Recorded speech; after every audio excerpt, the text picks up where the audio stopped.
Ma semaine a commencé sur les chapeaux de roue en Suisse, à Genève, où je suis allée maquiller dans une société où la société organisait une journée pour leurs salariés, exactement intitulée Journée de retour au travail, parce que les salariés ont maintenant l'obligation de revenir au moins 2 jours par semaine, je crois, en présence et non plus en télétravail.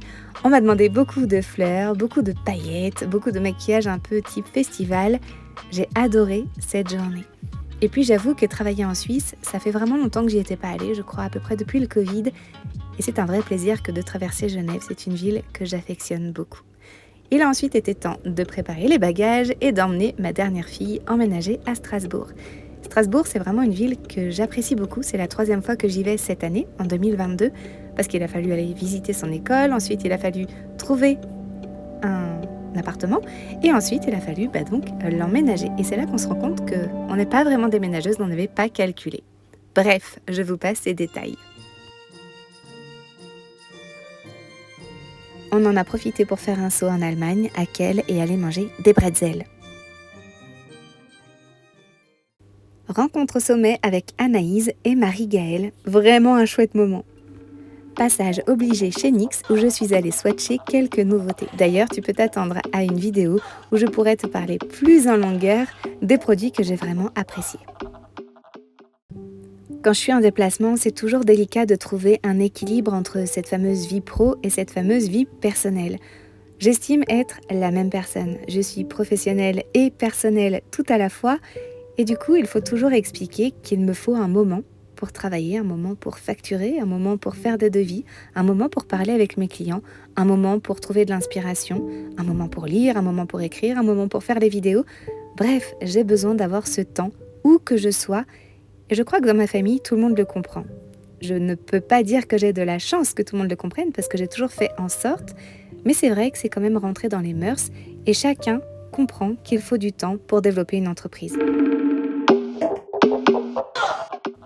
Après Strasbourg, direction Lyon avec ma seconde fille pour rejoindre ma fille aînée et exactement pour une autre raison, j'avais rendez-vous pour un séminaire dans la Tour du Crayon avec la bien connue, la célèbre Chloé Bloom pour un séminaire de dev perso. Enfin, pas vraiment, enfin un petit peu, mais pas trop.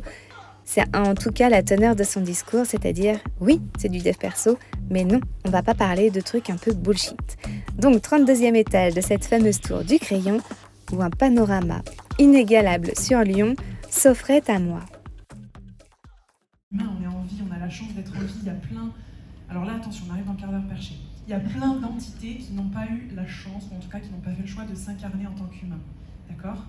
Et il y a plein de gens qui sont plus humains. On est dans une époque où on a quand même beaucoup de chance d'être réunis dans cette salle et d'être des humains ici dans cette salle en France. Dire que j'ai été transcendée pendant ce séminaire serait mentir. Il y a des choses que j'ai bien aimées, d'autres beaucoup moins. Après tout, qu'importe. Chacun prend ce qui lui plaît et en fait ce qu'il en a besoin. On a terminé ce séjour lyonnais en allant à Fourvière avec vue sur le Mont Blanc. Départ de notre 2e qui file en Asie et puis après en Australie, normalement pour un an. Yes! Nous sommes devenus des parents sans enfants à charge et nous sommes partis de ce pas à Pérouge pour célébrer ce cap important dans nos vies. À la semaine prochaine pour un nouveau vlog et en attendant, n'oublie surtout pas que tu es extraordinaire.